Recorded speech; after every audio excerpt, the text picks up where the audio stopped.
Gracias Alicia por estar acá, bienvenida. Gracias. Bueno, antes que nada, antes de empezar con la entrevista, queríamos hablarles brevemente de quién es Alicia. Alicia nació en Buenos Aires en 1939 y se exilió en Francia en 1978 durante la última dictadura militar en Argentina. Publicó poesía, novelas, publicó biografías, entre las cuales una biografía sobre Eva Perón, otra sobre Milagro Sala, sobre Marielena Walsh.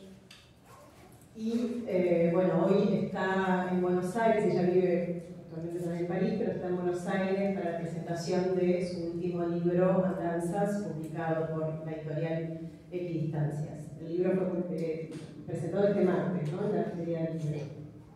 Bueno, para nosotras es un honor enorme desde el CEF tener a Alicia acá en el Lenguas Vivas, que ya haya aceptado esta invitación. Es hermoso poder entrevistar a una autora que admiramos mucho y cuyas problemáticas además nos interpelan directamente como docentes de lenguas, culturas extranjeras y traductoras. Para preparar esta entrevista estuvimos leyendo su último libro y nos costó mucho elegir qué preguntas íbamos a hacer, porque teníamos demasiadas preguntas. Bueno,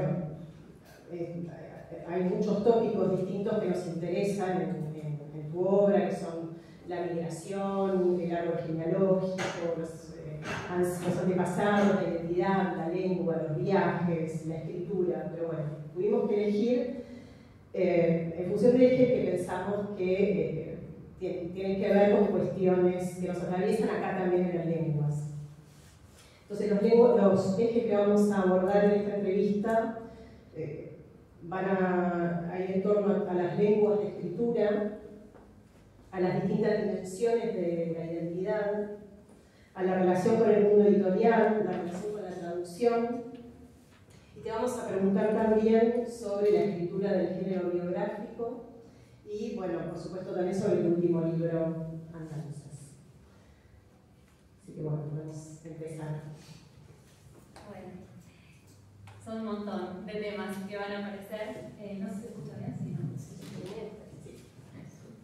Entonces, vamos a empezar con una cita del último libro, Andanzas, sobre el que, como decía Vicky, vamos a hablar más adelante, pero que creemos que nos va a permitir entrar en el tema, el primer tema que queremos abordar hoy, que es el de las lenguas que atraviesan, ¿no? El castellano y el francés.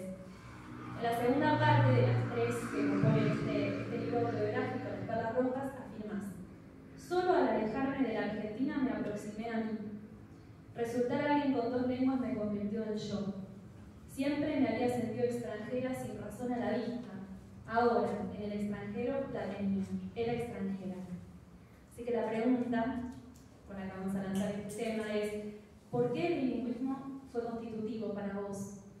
Y con respecto a las lenguas de tu escritura, me gustaría saber por qué algunas cosas las has escrito en francés, por qué otras las has escrito en castellano, cuál es la diferencia de escribir con una lengua o con la otra, qué cuestiones abre o qué cuestiones cierra cada lengua, y qué diferencias encontrás en tu escritura cuando elegís escribir con una o con otra lengua.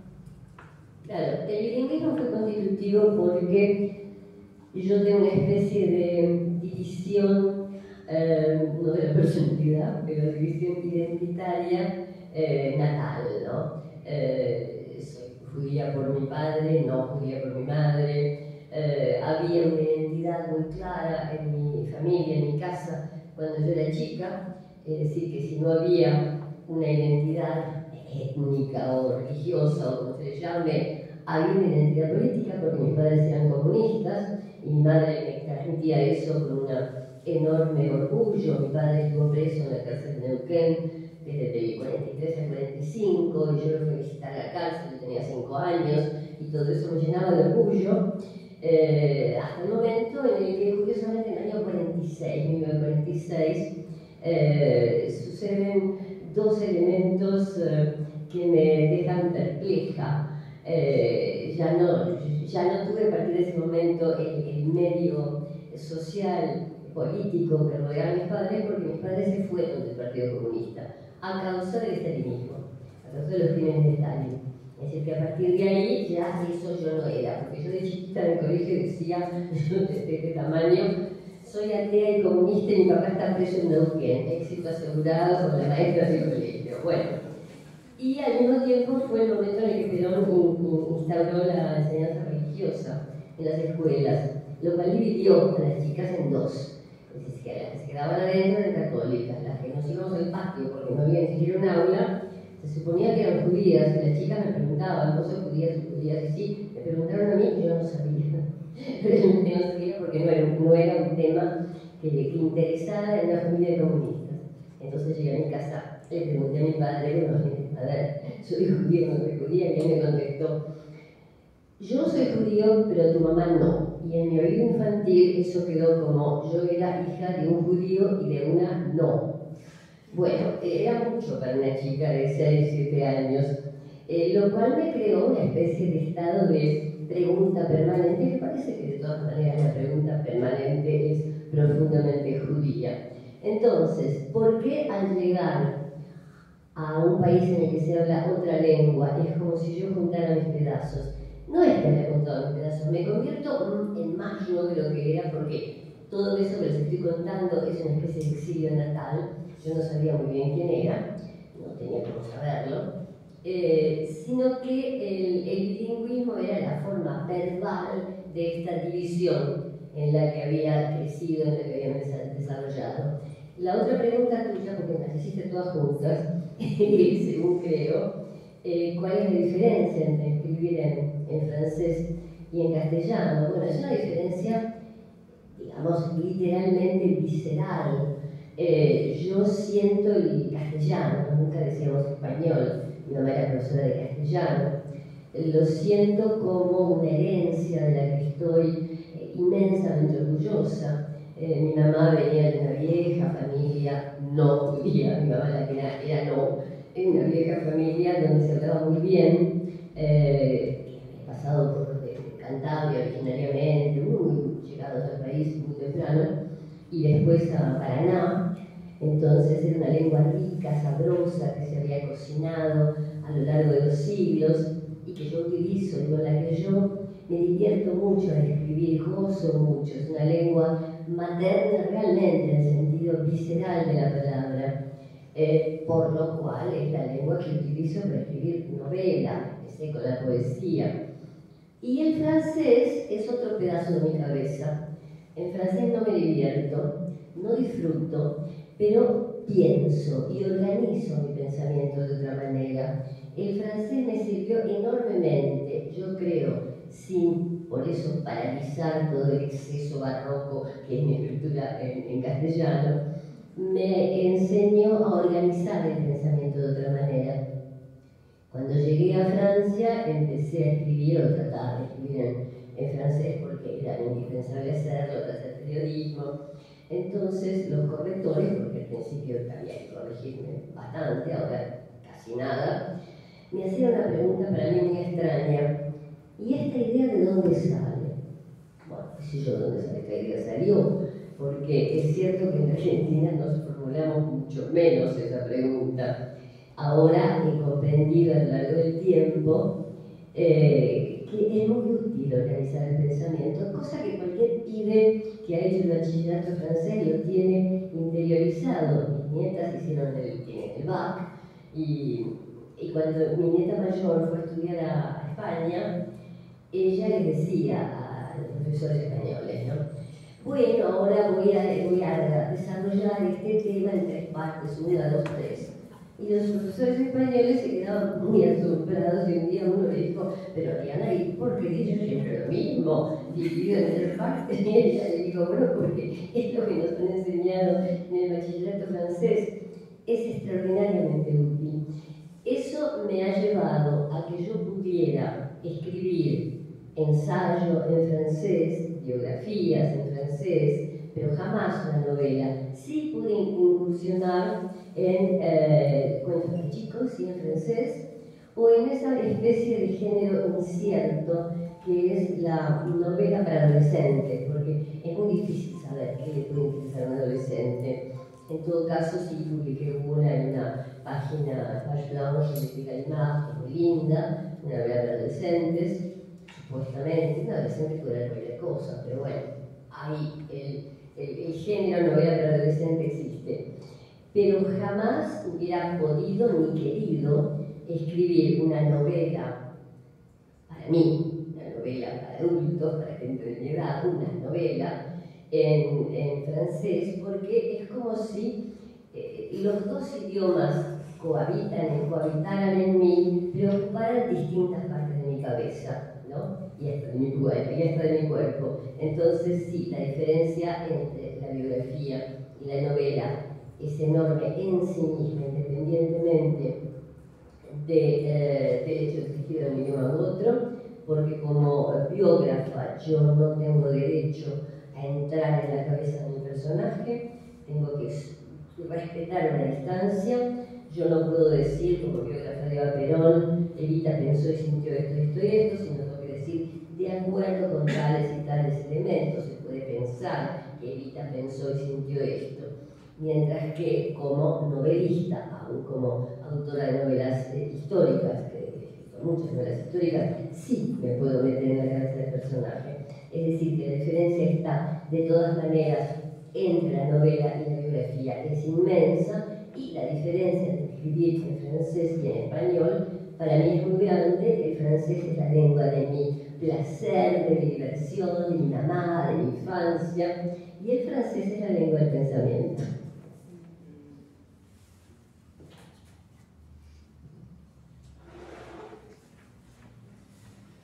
Bueno, recién nos hablabas de estas múltiples identidades que componen, ¿no? Que hacen que seas quien sos, de estos pedazos, digamos, que te componen. Y cuando pudimos leer también en El árbol de la gitana, que hablas de esta muchedumbre que habita, que desfila en cada uno, o el crecimiento demográfico que va por dentro y la boquina hacia afuera.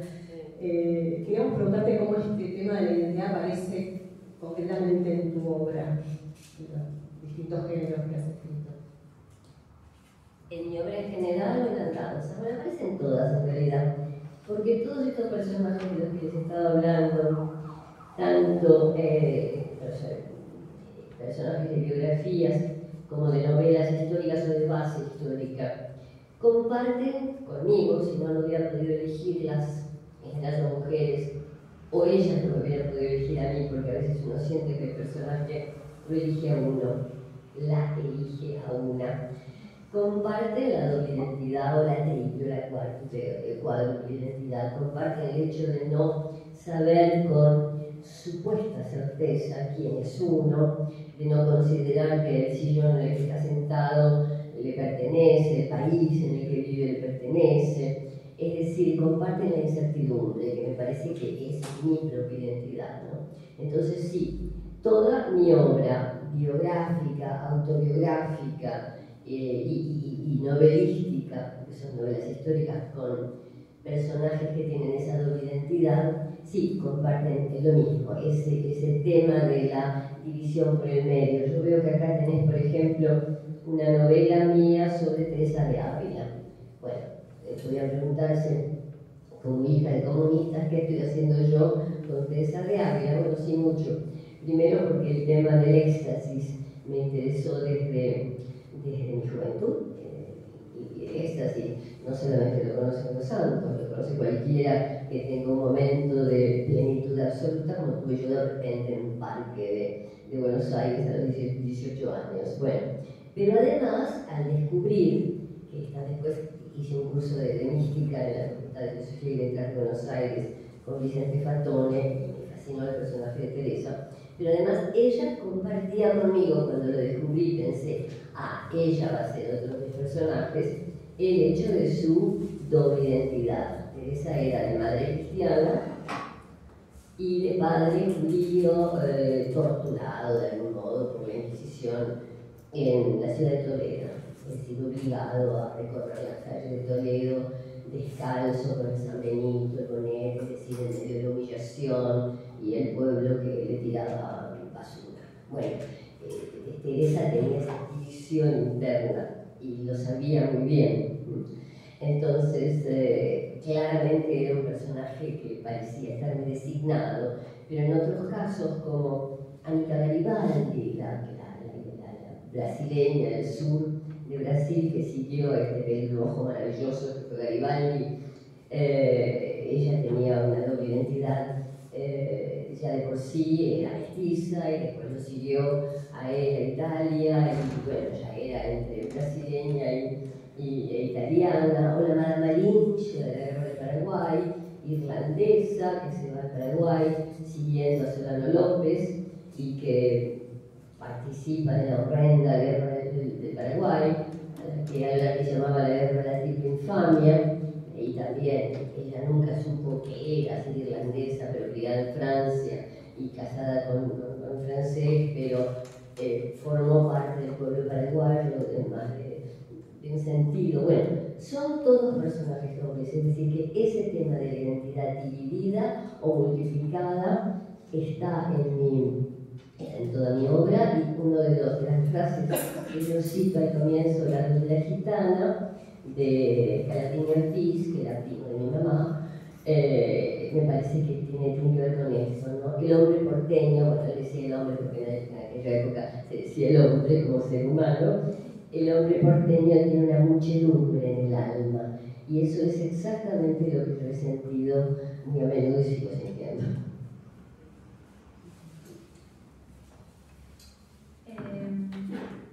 En Andanzas, en el último libro, ya desde el principio aparece la cuestión del nomadismo, de la migración, aparece la figura de la gitana, que es un personaje que es una especie de alter ego de Alicia, la narradora, los gitanos son un pueblo nómada, ¿no? Y en el resto de los volúmenes seguimos viajando con vos un montón, en viajes que son más o menos de placer, que son más o menos elegidos, en el exilio, y en el título mismo de la obra, Andanzas, está esta cuestión, el eje, ¿no? En estos temas. Entonces la pregunta sería, ¿dirías que esto, ¿no? Este nomadismo, las migraciones, esa gitanidad, es algo que te constituye, es algo que constituye tu identidad, que forma parte de tu identidad? Sí, absolutamente. El personaje de la gitana surgió en un diálogo al que llamaríamos socrático con Héctor Bianchotti, que fue miembro de la Académie Française, que fue mi hada madrina, fue alguien en quien le debí todo, me apoyó muchísimo.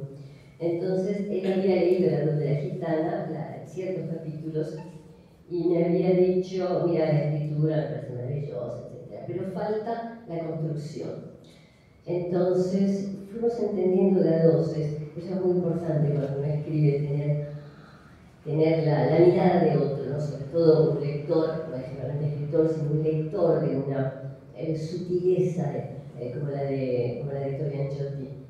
Me dijo, falta la construcción, falta la narradora, esa historia en la que hay judíos y cristianos, las dos familias, ¿no? Mis dos ramas, español, genovés y judío ucraniano.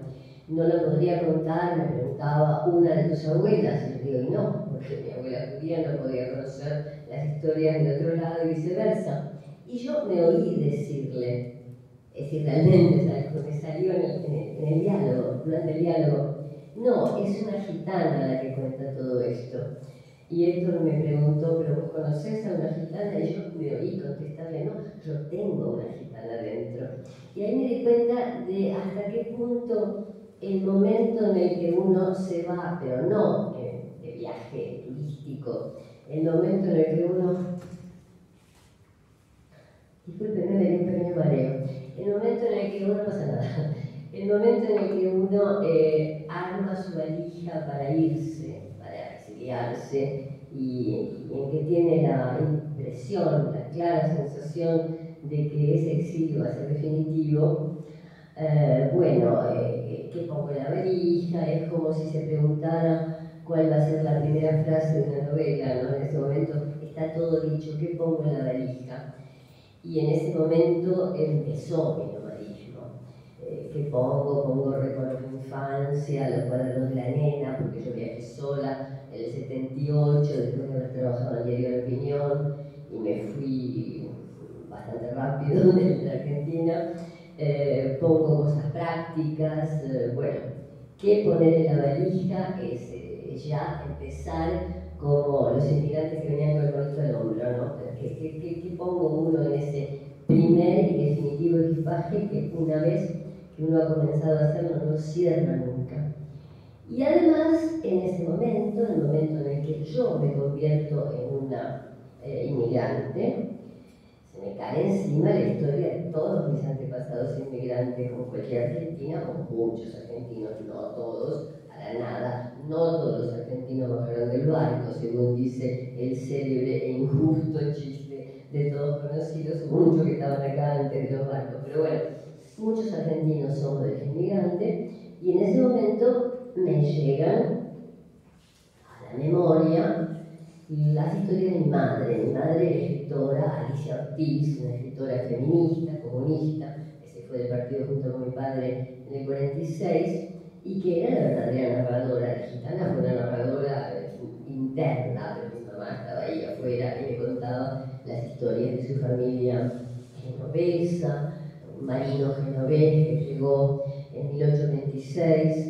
invitado por el presidente Rivadavia para fundar una flotilla fluvial que uniera Buenos Aires con Asunción de Paraguay, y navegó efectivamente, y conoció a Tirano Francia, que lo puso preso, y conoció a la Madame Lynch, motivo por el cual yo escribí una novela sobre ella, y perdieron todos sus barcos en la guerra de Paraguay, etc.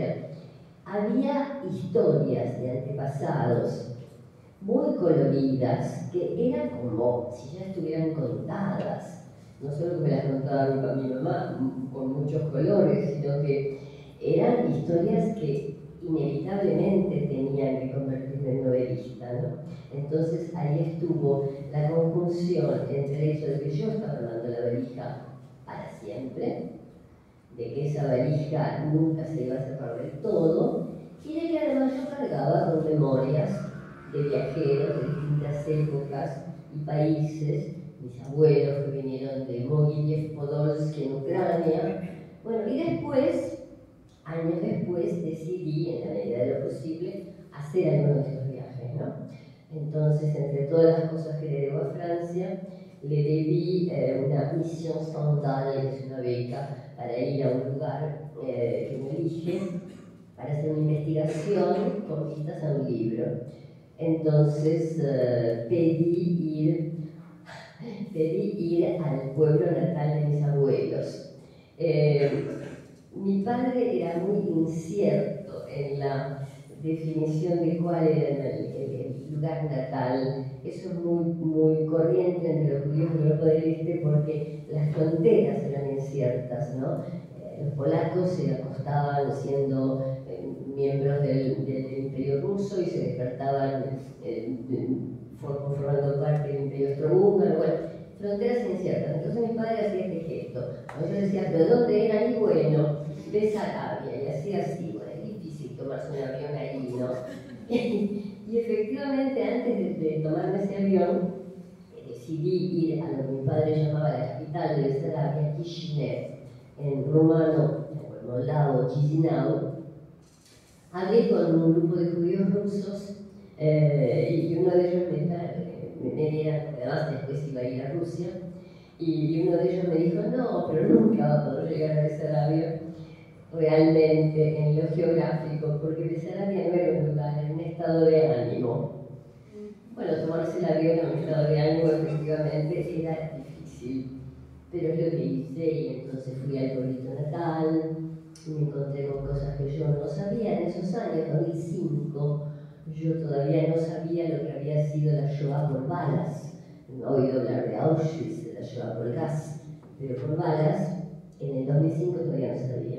O por lo menos yo no lo sabía, y creo que no lo sabía nadie, porque un cura francés, el Père de Bois, comenzó a hacer abrir las fosas comunes de toda Ucrania, ¿no? Donde los nazis, cuando llegaron en el 42, mataban a la gente de los pueblitos, los niños ante la vista de sus padres, y los arrojaban a las fosas que se movían todavía durante varios días porque algunos no estaban de todo muertos. Bueno, entonces esa fue mi recorrida por el lugar natal, y después de eso me fui a Rusia a investigar la historia de mi padre en los archivos de la Internacional Comunista o Comintern, se ruega no confundir con KGB, porque no tiene absolutamente nada que ver. Mi padre fue un agente secreto de la Internacional Sindical Roja, es decir, agente de agitación sindical, y en 1928 fue enviado por el Comintern, la Internacional Comunista,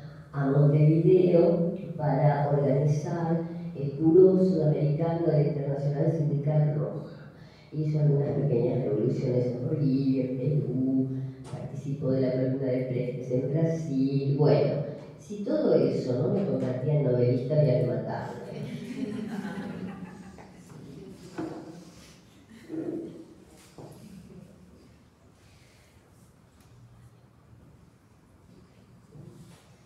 Alicia, hace poco en una entrevista que diste para RFI, para Radio France Internacional, decías que escribir afuera es una nacionalidad flotante.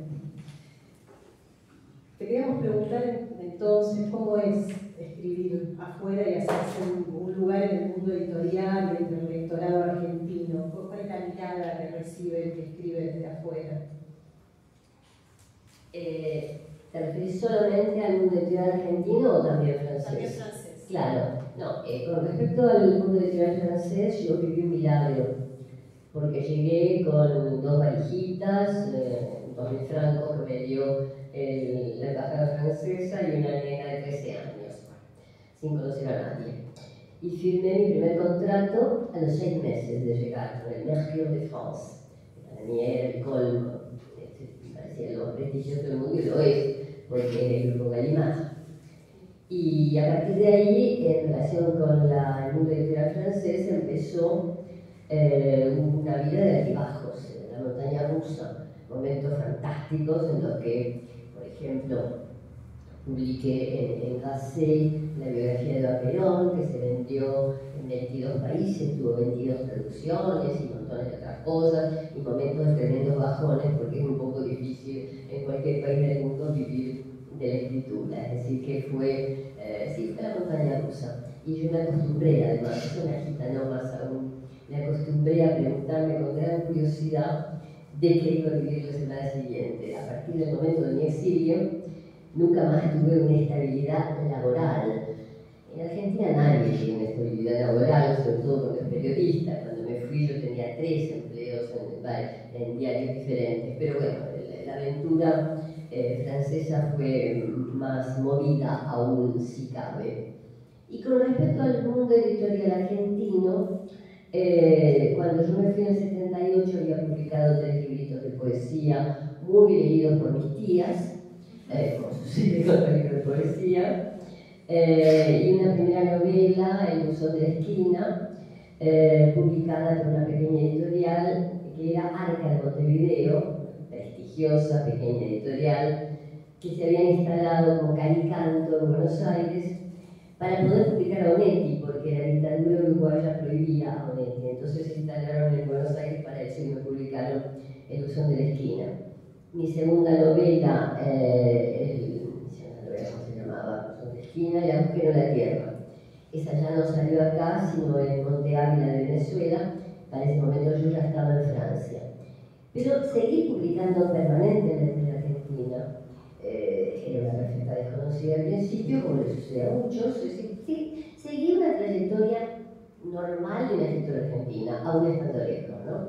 Hasta que, bueno, publiqué la biografía de Eva Perón, que fue un golazo aquí, que tuvo 60.000 ejemplares y que también estuvo muy bien, que fue considerada una biografía equilibrada, que es lo que es, porque yo no soy peronista ni antiperonista, ninguna de las dos cosas, y trabajé mucho y tuve la suerte de encontrarme con las señoras del Partido Peronista Femenino, que me hablaron en términos muy francos y abiertos, a diferencia de los discursos brumosos, a veces voluntariamente brumosos, de los ministros de la época. Estas señoras eran las que elegía Evita para trabajar con ella, la panadera de la esquina, de mujeres simples pero capaces de tirarse al fuego por la causa, ¿no? Y se elegía por eso, y eso fue fascinante poder hablar con ellas y sentir a partir de lo que me contaban la verdadera lengua de Evita, el verdadero idioma de Evita, ¿no? Que yo restituí, o pensé haber restituido, yo pienso que sí, en una última novela que saqué en el 2019, que pasó sin pena ni gloria, La procesión va por dentro, donde Evita está en la cama muriéndose y cuenta ella su vida. Y la cuenta en ese idioma que yo conocía por mi barrio de Flores, de chica. Mi mamá no hablaba así, pero las mamás de mis compañeras hablaban así. Es más o menos la lengua de Boquitas Pintadas, ¿no? Manuel Puig es, yo creo, el único que ha recogido ese idioma popular femenino de los años 50, que es muy bello y es muy noble. Se ha hablado mucho en la literatura argentina del idioma de compadrito, pero el idioma de la mujer, de pueblo, no. Bueno, entonces escribí tantos años después de la biografía esa novela en primera persona, que hace un poco pandan con la de Increíble, con la de Teresa de Ávila, porque las dos cuentan su vida con su propio idioma. La diferencia está en que la lengua de Evita yo la conocía y la lengua de Teresa de Ávila la inventé.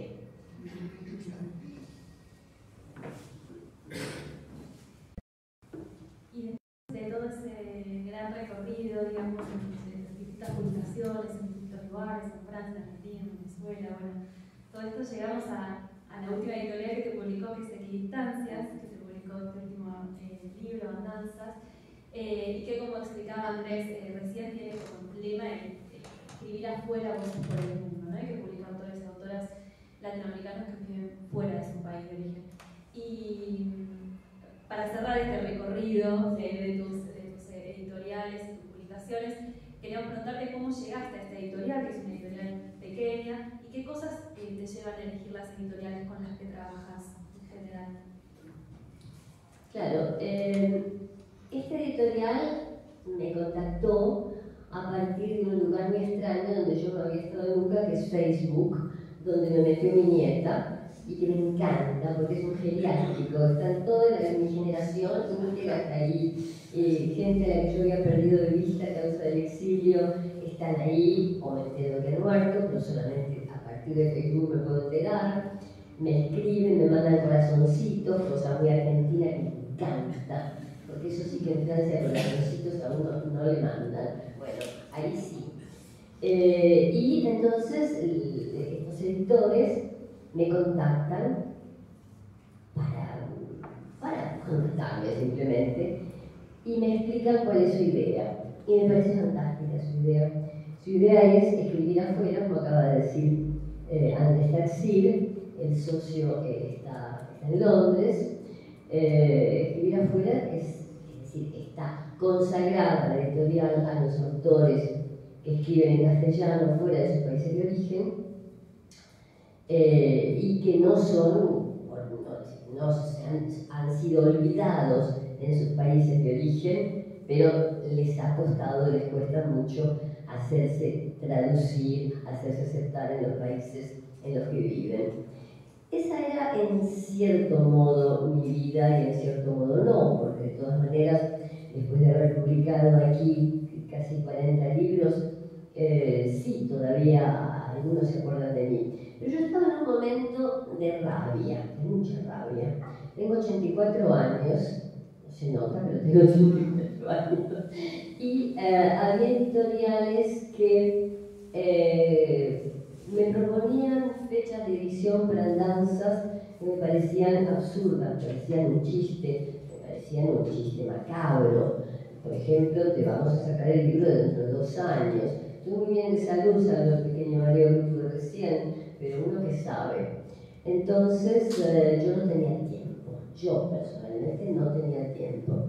Me aparece Equidistancias con su proyecto hay un periodista que se escribió, Juan Gasparini, que les dice el noble proyecto que ustedes tienen, y sí creo que es noble, porque el mundo está lleno de jóvenes latinos escritores que no encuentran editorial en ninguna parte, ni en su país ni fuera. Y me pareció que esta editorial correspondía exactamente al momento en el que yo estaba en ese entonces, ¿no? Y creo que me embarqué en una aventura juvenil de la que me enorgullezco mucho porque yo no sabía lo que era un ebook, no tenía la menor idea. Como la palabra gringa me da mucha rabia, me indigna tener que decir el ebook, el email, bueno, ebook lo escribo I-B-U-C.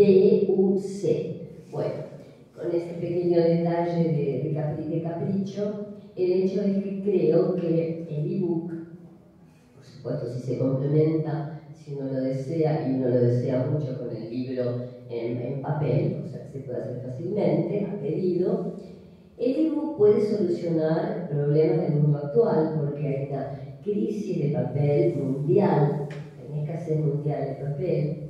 El ebook impide talar demasiados árboles, de todas maneras, desde un punto de vista ecológico no es la perfección, porque igual se gasta energía leyendo un libro en un aparatito, pero no es lo mismo que talar bosques y bosques para nada. Y durante años y años yo fui asistiendo a la degradación de la industria editorial, al hecho de que las grandes editoriales, que siempre fueron despiadadas, por supuesto, pero con algunas maneras un poco más pulidas, se convirtieron en abierta y groseramente despiadadas. De modo que para los autores que no han publicado mucho resulta a veces prácticamente imposible publicar en una gran editorial o mediana. Menos mal que existen los heroicos pequeños editores. Bueno, todo eso me llevó a pensar que este proyecto en particular, de una editorial basada afuera, para los que escriben afuera, en una mezcla de ebook con papel a pedido, es en este momento una muy buena idea. Si el ebook va a ser el libro del futuro o no, no lo podemos saber, pero creo que es el libro del presente y estoy muy contenta de haberme embarcado algo que no corresponde con mis años, pero sí con mi espíritu aventurero.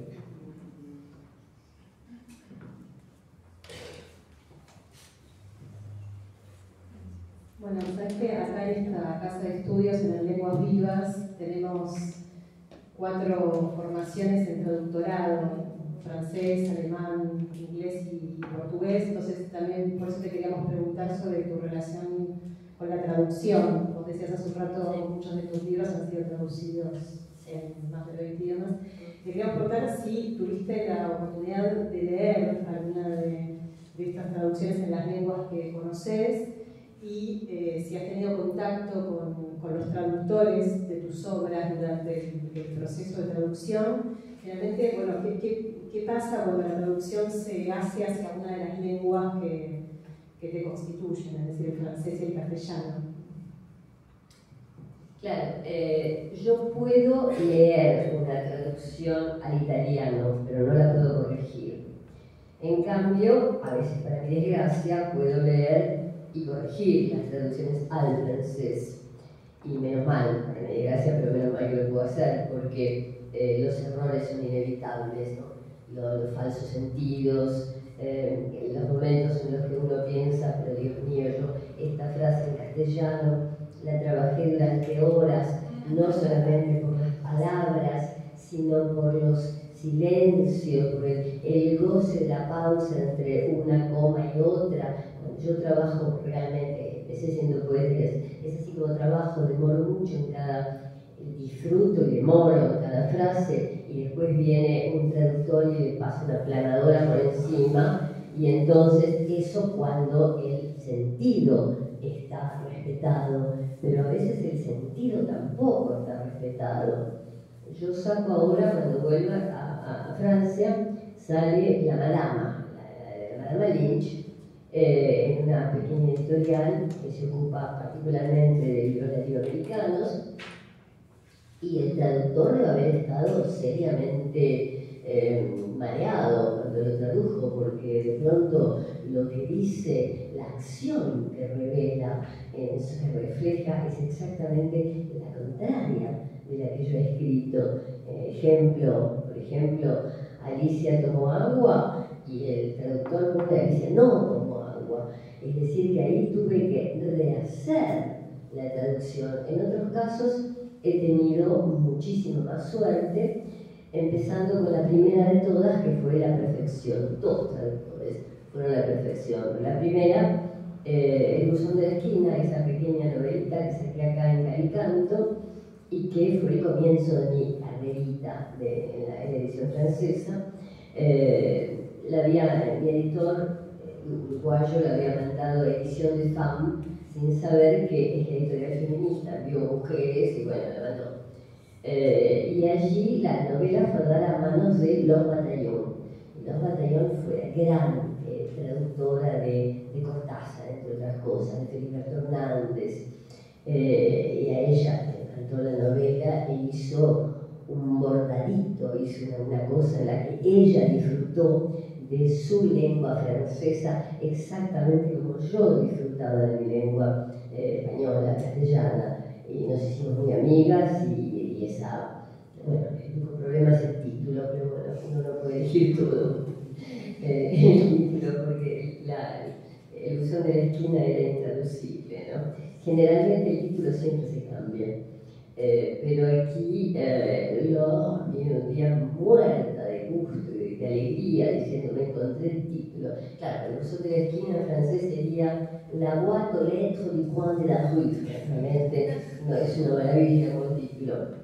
Entonces me dice encontré, porque el personaje del Buzón de la Esquina es una mujer que se llama Jacinta, es una gorda de barrio que tiene éxtasis con la vida cotidiana, corta un tomate al medio y sale volando de éxtasis, y se llama Jacinta. Entonces en mi novela yo le separo el nombre en Ja y Cinta, no les voy a contar por qué, pero es así. ¿Cómo se lograba eso en francés? Entonces lo había encontrado Pauline, po como piel, lino.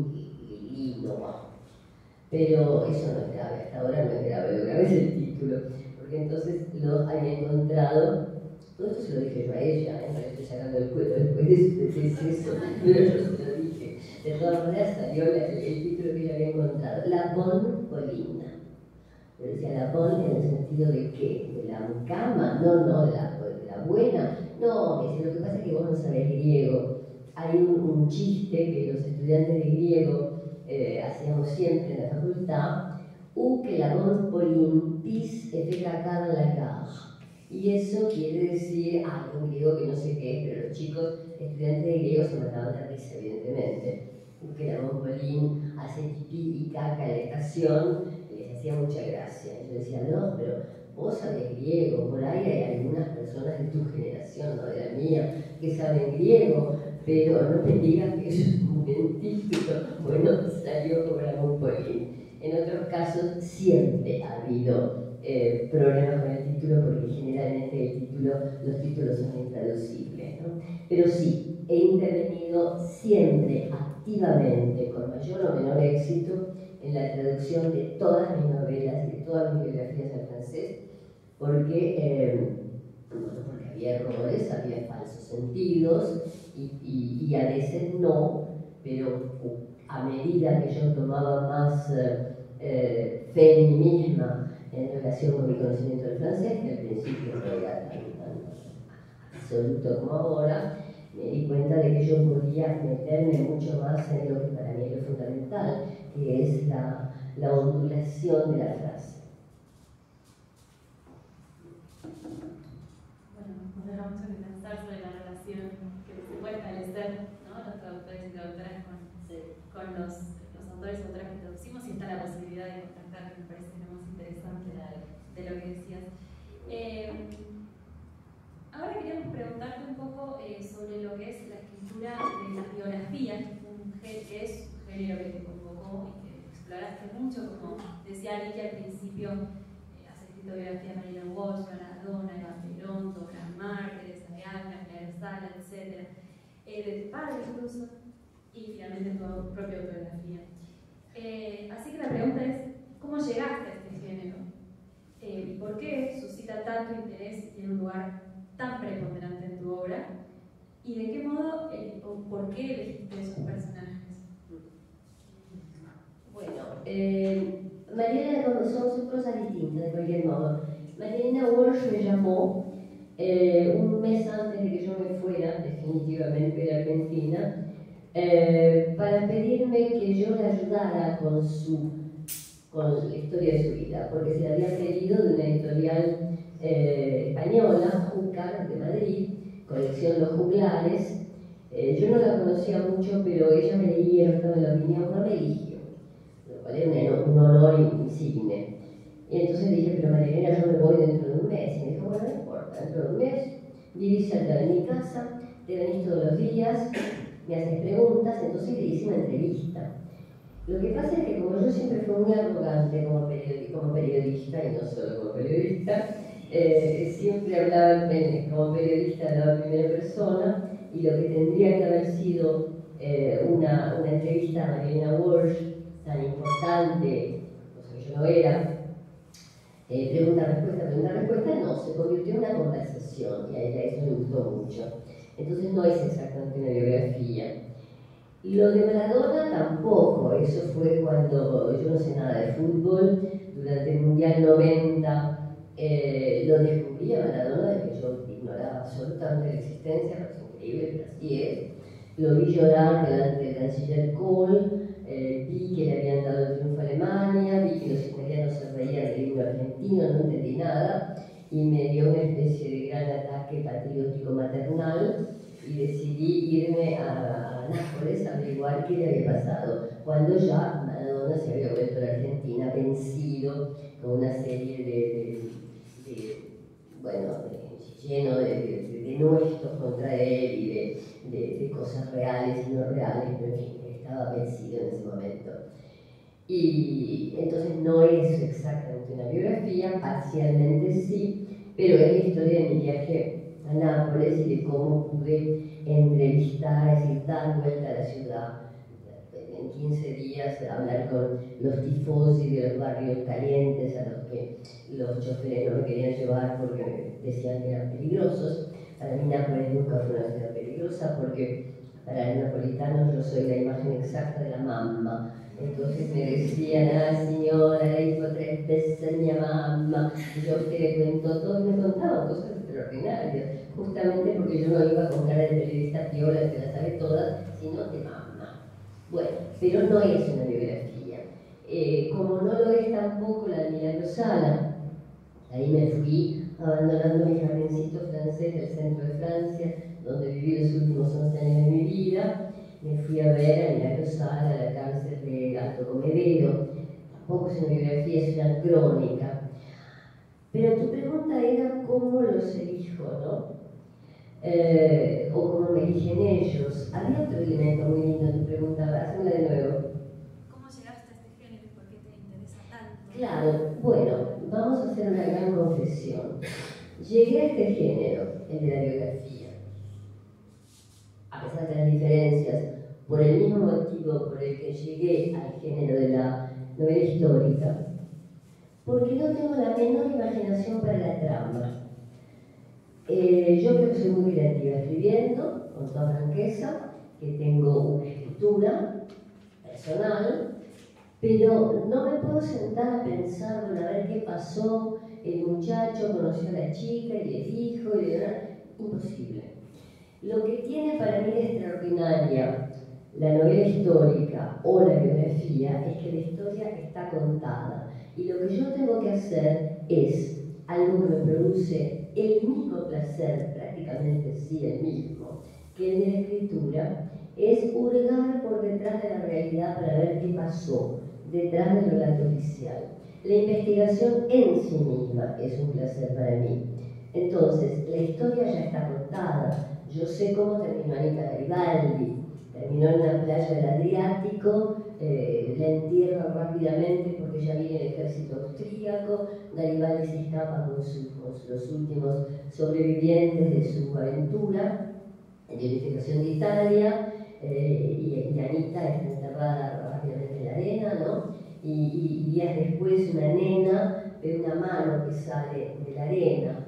En ese caso yo digo, bueno, yo sé cómo es esta historia, cómo termina, está ya contada, y a veces me ha pasado con mi propia vida, ¿no? Porque también he hecho autobiografía, como bien sabemos, hay momentos en los que tengo la impresión de que hay elementos en la historia que parece contada en círculos y que ya han sido como vividos antes de que yo misma lo viviera, ¿no? Yo no me sé inventar a mí misma, no sé inventar lo que me va a pasar, eso de alguna manera ya está descrito, y en los personajes que me eligen generalmente son personajes de mujer, porque los entiendo mucho más y de adentro que los personajes masculinos.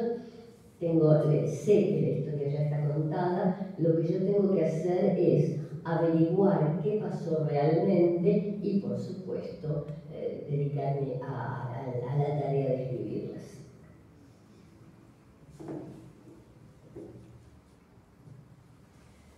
Bueno, antes de abrir el micrófono al público, probablemente tengan preguntas también de ese lado, queríamos hablar más precisamente de tu último libro, Andanzas, es una trilogía autobiográfica.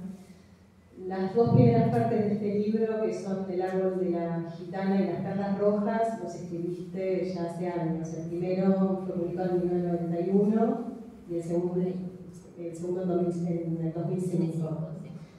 Y el tercero, que es Aguardiente, es un libro que escribiste de manera reciente.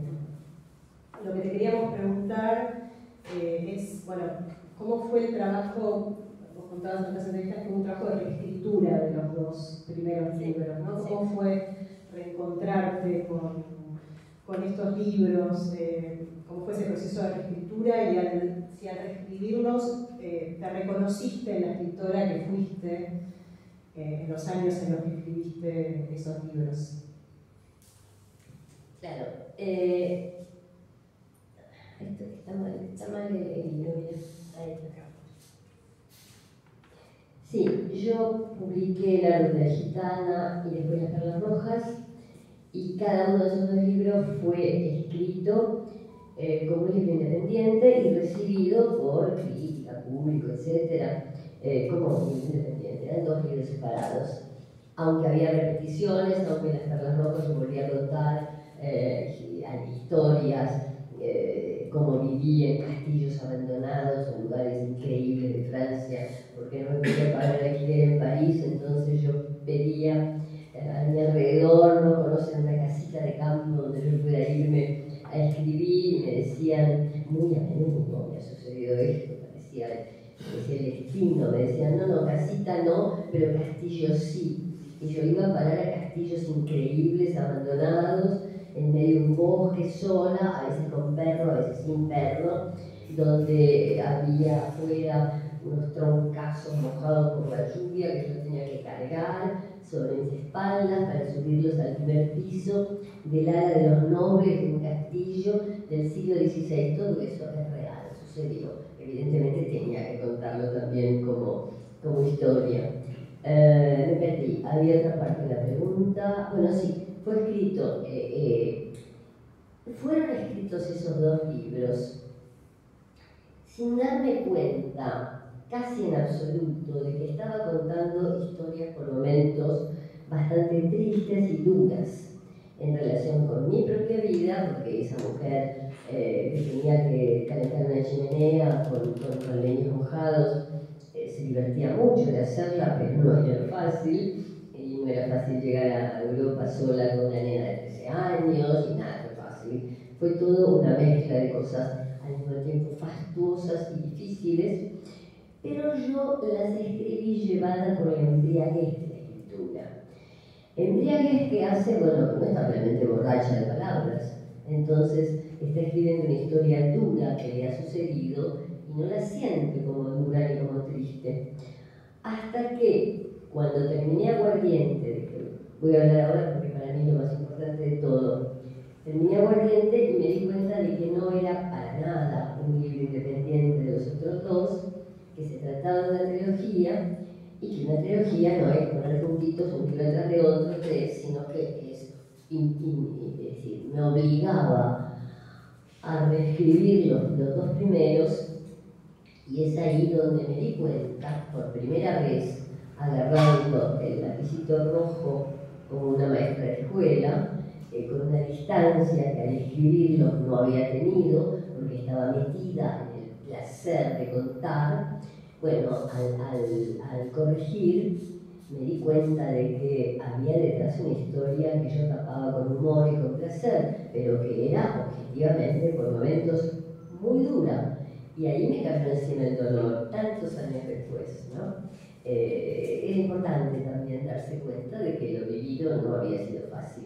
No es que haya llorado a mares al reescribirlo, no, pero lo vi de otra manera. ¿Y por qué lo vi de otra manera? Porque lo veía desde el lugar de Aguardiente, que es el libro de mis 80 años. Esto a mi editor le encanta, cada vez que digo esto, me dice, eso debería ser el eslogan de la novela, el libro de mis 80 años, pero es así.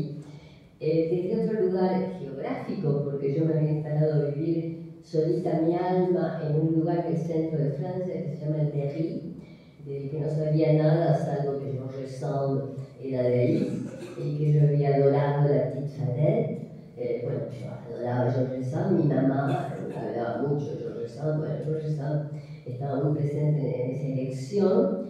Me compré una casita de cuento de hadas, porque yo quería vivir en medio de la naturaleza, y también porque yo soñaba con que mi hija, nietas y bisnietos, tengo un bisnieto de 13 años, iban a venir todos los domingos a comerse una salida, ahora soy vegetariana. Bueno, en realidad no vinieron casi nunca, pero el hecho es que yo estuve en medio de la verdadera naturaleza y abajo de un sauce real, no solamente el sauce de Juan L. Ortiz, sino uno mío que yo regaba, viendo, reviendo historias de mi pasado desde otra distancia.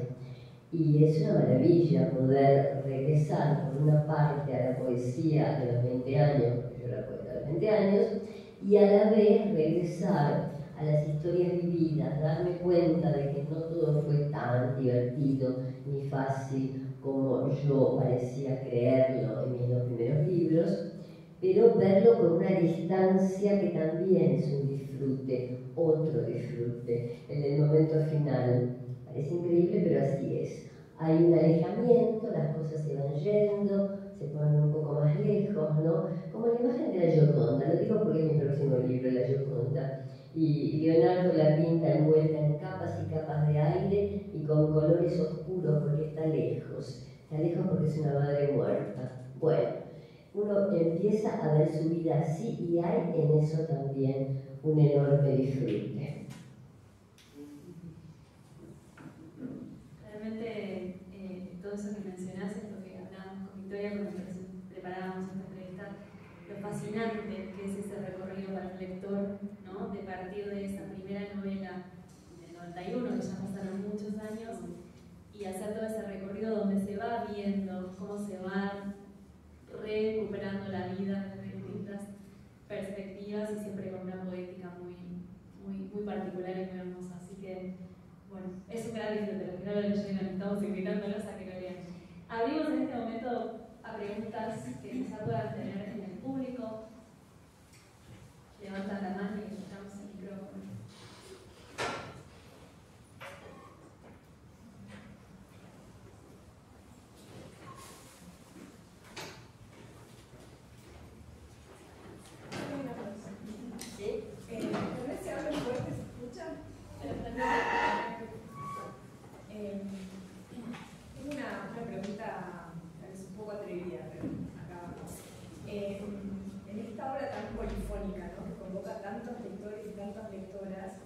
Tantos locutores, perdón, y tantas locutoras, pienso bueno, en Carolina Ortiz, en su mamá, en su familia, en sus ancestros, en sus personajes también, ¿no?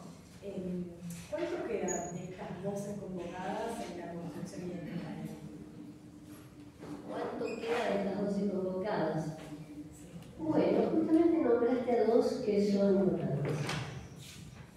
Juan L. Ortiz, porque para mí es el gran poeta de la Argentina, y yo le hice su última entrevista en 1978. Él murió poco después de ese encuentro y yo me fui del país poco después. Importante porque él vivió toda su vida en el estado en el que yo logré por momentos vivir en estos últimos 11 años en el campo, es decir, en estado de observación extática. Cuando él hablaba de los espinillos o de los sauces, sabía de lo que hablaba, los poetas que hablan por encima o alrededor de, él hablaba desde adentro de la naturaleza. Entonces eso es lo que ha hecho que yo lo he admirado mucho, y además lo he admirado mucho porque he conocido a muchísimos poetas. Yo estaba en un grupo de poesía en la Argentina, en particular en Francia. Generalmente los poetas sostienen que no les importa el éxito, no hay que creerles, pero a Juan L. sí. A Juan L. yo le creía, y para mí fue una especie de ejemplo, primero invertido. Cuando Juan L. escribía en tiritas de papel de seda largas, con plumín y tinta china y con caracteres minúsculos, lo hacía porque realmente no le importaba que lo leyeran. Y sus discípulos, que lo adoraban con toda razón, es un poeta enorme, no suficientemente considerado como el gran poeta, sus discípulos le compraron una máquina de escribir y él le hizo cambiar los tipos y los convirtió en tipos minúsculos. Es decir, que realmente había en él algo del orden de la santidad. Los psiquiatras de Paraná le mandaban muchachos, y Juan L. no lo sabía, pero eran muchachos que se sentaban en el suelo a escucharlo, y lo que decía este viejo chino, me parecía chino, que vivía en otro mundo, que vivía entre plantas, como si él estuviera dentro de las plantas, les hacía bien, ¿no? Bueno, esa sería una de las voces. Y la otra es mi mamá, la influencia de Alicia Ortiz, escritora feminista, que estaba llamada a ser una ensayista conocida, hasta que al irse del Partido Comunista la sacaron de la foto, como hacían con Trotsky, ¿no? Que le sacaban la cara y quedaban pies ahí en la foto del mundo soviético. Era muy gracioso, porque cortaban un pedazo pero dejaban el otro. A mi mamá la sacaron de la foto, cuando se fueron del partido, mi padre quedó solo y ella también. Pero lo que me transmitió, además de un feminismo visceral, ¿no? Me transmitió un feminismo teórico, porque a Simone de Beauvoir, en aquel momento, así, asumir la gran aventura de ser yo misma, bueno, me transmitió eso. Un momento dado, debo decir que yo a los 15 años estaba hasta acá de feminismo, porque contra ello había que rebelarse, inclusive contra lo mejor, uno le da la libertad, pero bueno, el feminismo se lo había ganado mi mamá, no yo. Y yo creía hasta cierto momento que era una batalla ganada para nada ganada, pero en todo caso, una batalla que ella sí entendió. Pero además, cuando el Partido Comunista Argentino la hunde en el olvido, yo estoy, entre paréntesis, embarcada en una verdadera empresa para sacar a mis padres a la luz, escribir la biografía de mi padre, intento reeditar la obra de mi madre, etc. Bueno, lo que y ella sigue escribiendo sin tener la menor posibilidad de publicar. Entonces la imagen de ella es así, era muy bonita. Se levantaba a las 7 de la mañana, se pintaba, se ponía aritos, tacos, y escribía hasta la noche. Entonces mi imagen de ella es la imagen de una energía productiva y creadora extraordinaria, porque escribía con esas máquinas de carro grande. Mi padre me había regalado una letra de ella, que requerían de una energía real, física, ¿no? El carro hacía pin, pin, ida y vuelta, ida y vuelta. Entonces yo desde chica miraba eso y era para mí como la imagen de la creación. Mi mamá era una máquina de escribir. El ruido de esa máquina de escribir me acompañó toda mi vida. Y entonces lo que yo tengo de laburante, porque si he escrito 40 libros debe ser porque los trabajé, viene de mi madre. Bueno, entonces Juan L. Ortiz, en estado de éxtasis con la naturaleza de Paraná, y mi madre trabajando contra viento y marea, sabiendo que lo que escriben no se lo van a publicar y trabajando igual. ¿Otra pregunta?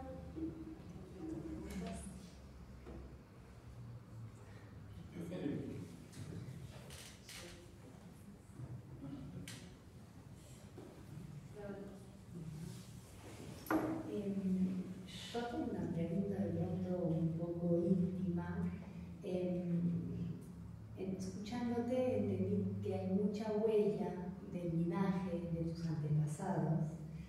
yo llamo esto un poco transmisión intergeneracional, para ponerle un nombre, y quería saber si como excavaste en historias de personajes, también excavaste, ¿se dice así? Excavar. Sí.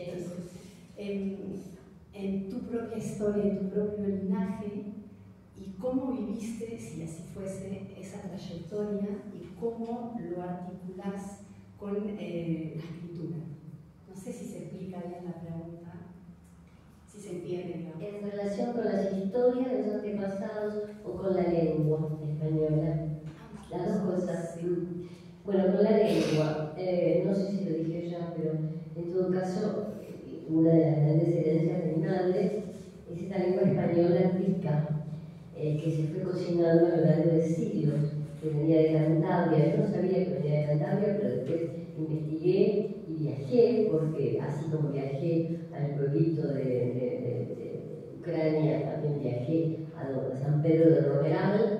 Eso venía de ahí, era gente que había venido en el siglo XVIII, que ya venían con una lengua mezclada, toda lengua española.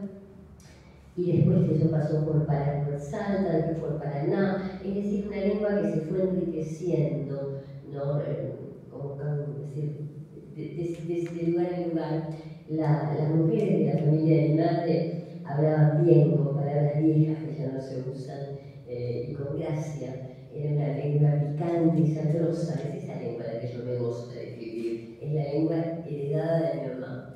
Y con respecto a lo que llamas linaje, sí, había un elemento de eso cuando mamá me contaba que las familias muy antiguas, y sí, claro, pero era la familia genovesa, un dogo de Venecia que se llamó Ottaviano Gentile Oderico en el siglo XIV. Es fascinante, no es que me encanten los blasones, que francamente todo el mundo viene de algún lado, pero yo tenía los nombres, entonces sí, claro que lo sé, sobre todo para los de gitanas, porque allí hay 6 o 7, no me acuerdo, capítulos con mi propio vagabundeo de gitana por París, viendo castillos abandonados en Chambord-les-Pont, y bueno, y tratando de sobrevivir. Y por otro lado, 7 o 6 historias de antepasados diferentes, ¿no?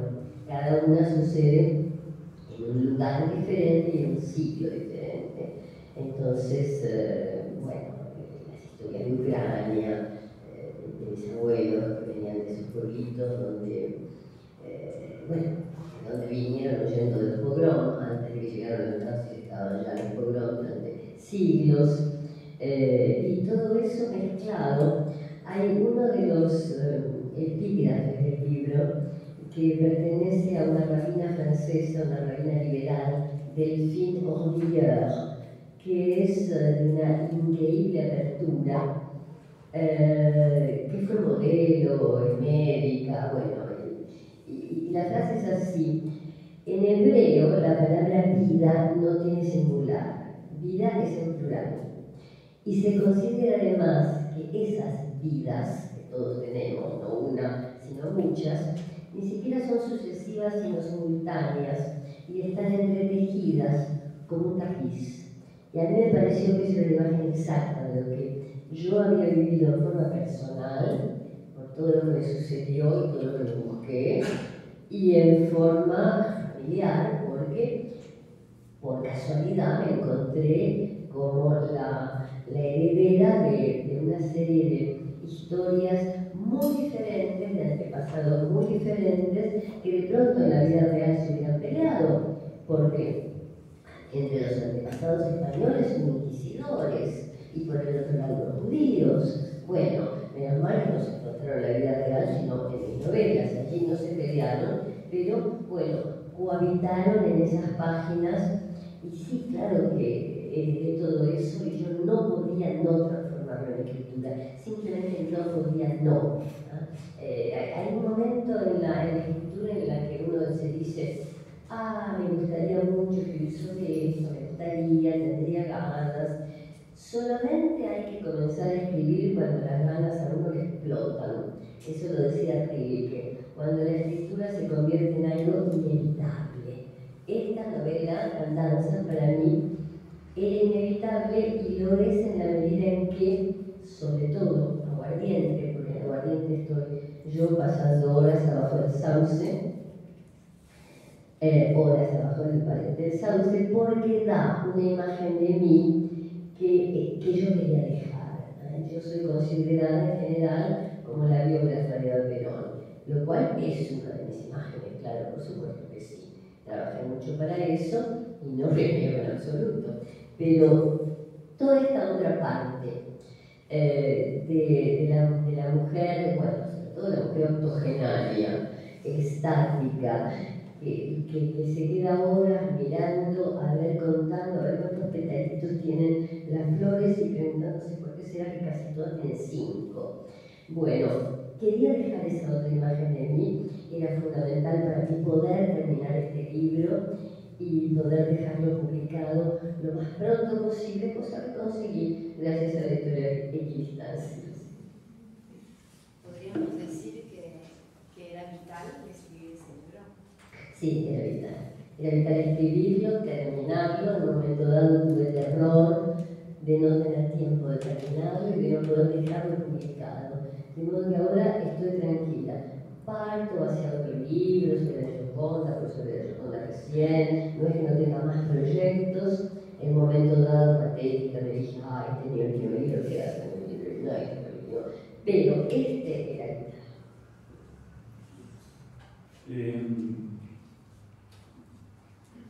Quería plantear esta pregunta que prácticamente en parte la comentó en su último comentario, que me conmovió bastante, cómo revisar su propia obra y eventualmente verla con otra perspectiva a los 80 y pico de años.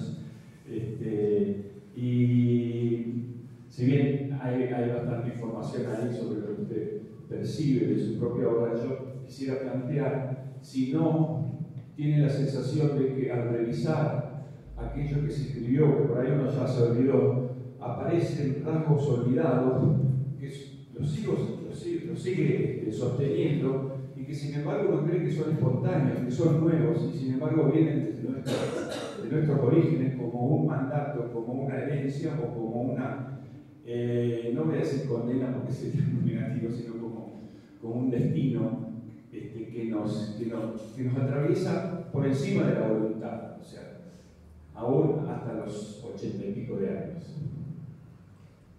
Absolutamente por encima de la voluntad. No diría mandato, pero destino es una palabra demasiado transitada, pero no estoy lejos de pensarlo, ¿no? Así como no estoy lejos de pensar que ciertos momentos de mi vida era como si estuvieran ahí las piedritas de Hansel y Gretel, ¿no? Las miguitas marcando el camino del bosque. Entonces uno parece estar perdido y no está porque le han dejado ahí marcado. En mi propia vida lo he sentido más de una vez, esto ya estaba ahí para mí y por supuesto que lo he sentido en la escritura, ¿no? Entonces no hay fatalismo, no hay ya estaba escrito, que supuestamente es una de las frases de los musulmanes que yo podría en realidad aceptar, ¿no? Está mi voluntad, está la voluntad del hacer, soy yo la que escribo, soy yo la que digo, pero por encima de todo eso, evidentemente hay alguien que me dejó las piedritas y ese alguien en mis novelas, en Andanzas, tiene varios nombres. Además de tener una serie de personajes internos, la gitana con la que dialogo en el algo de la gitana, yo misma con la que dialogo en Las Perlas Rojas y una desgraciada con la que dialogo en Aguardiente que se llama Aisila, que es Aisila Alicia al revés, que no me quiere, no sé por qué apareció este personaje malísima conmigo, pero que me sirve para sacar cosas que yo no había entendido. Además de todo eso, en los 3 primeros hay alguien que se llama el que me sueña, o el que me escribe, o el novelista. Y en Andanzas, como con el tiempo, el feminismo de mi mamá me ha vuelto mucho más fuerte de lo que fue antes, ahora se llama la novelista, la que me escribe, la que me sueña. Pero eso, yo creo que todos nosotros alguna vez hemos sentido haber sido soñados por alguien, claramente. Creer que es uno el artífice absoluto de su propia vida, con su propia voluntad, pero que en realidad eso estaba marcado con las piedritas por el camino. ¿Alguna pregunta más? Bueno, entonces antes de agradecer y pasarle la palabra a Paula Lopicano, nuestra rectora que está aquí, que quiere decir unas palabras, queremos avisarles que pueden conseguir el libro de Alicia por allá y también Alicia firmará los ejemplares si así lo desea alguien. Agradecemos muchísimo la presencia de Alicia. Sí, muchas gracias por esta charla tan emotiva y interesante y rica. Gracias. Muchísimas No gracias. se pierdan de